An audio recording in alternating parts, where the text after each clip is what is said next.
Buzz, buzz, buzz, here comes the baby bee. This week we're gonna learn how to make this cute and simple baby bee. Materials and tools. Polymer clay, lemonade, gold,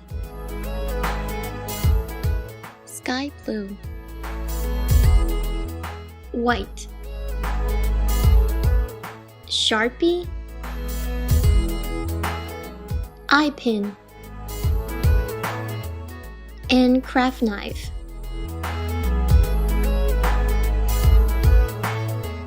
This baby bee is made from 4 different colors of polymer clay.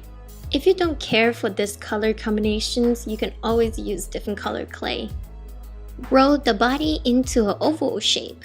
I'm using the gold clay to create that very distinctive stripes on the bee's body. Remember to trim a little bit off from one end. Eyeball where you want your first stripes to be. Just keep in mind that the head needs to be bigger than the tail. Gently wrap the clay all the way around. Cut where it closely joins to the other end. Try to smooth out the line as much as you can. Now gently press the ring into the lemonade clay. You want to press it gradually, little at a time, so that it do not deform the shape of the body.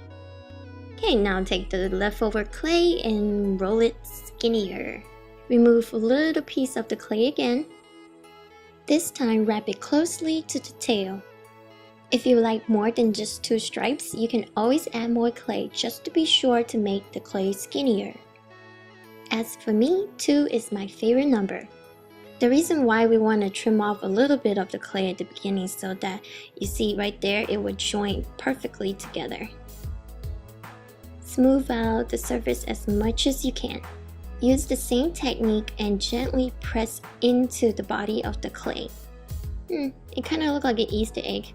Well, I like to give it a quick little roll to make sure the surface is nice and smooth.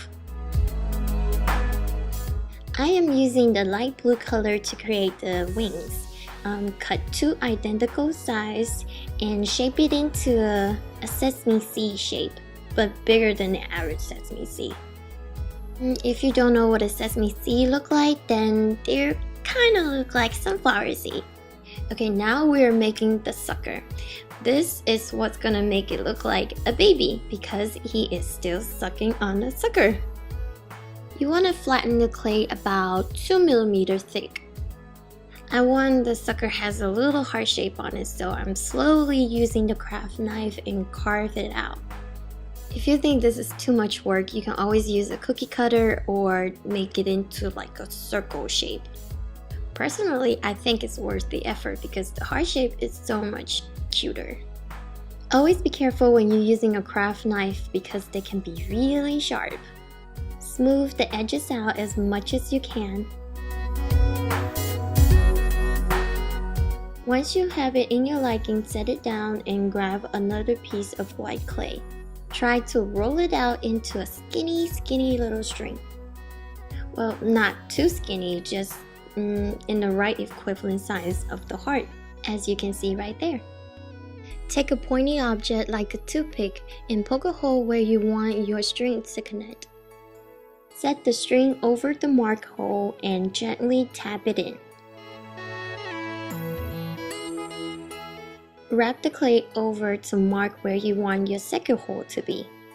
Cut off the excess clay and mark the hole where you want your strings to connect. Smooth out any rough edges. You can just place this on the mouth of the bee, but I like to add a little bit of spacer in between the sucker and the bee. I use the same technique to poke a hole and add a small piece of clay.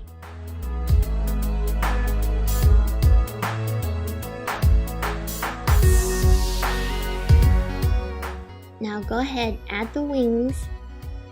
Well, it makes more sense if you place the wing closer to the head. Adjust it to the way of your liking.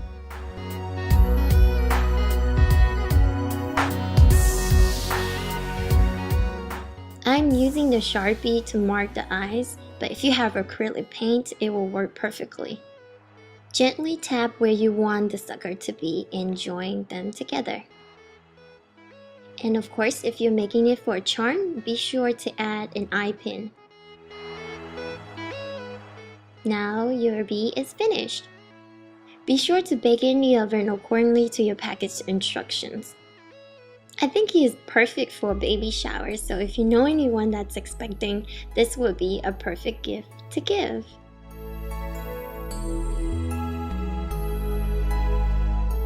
Thank you for watching, and until next time, may you be happy.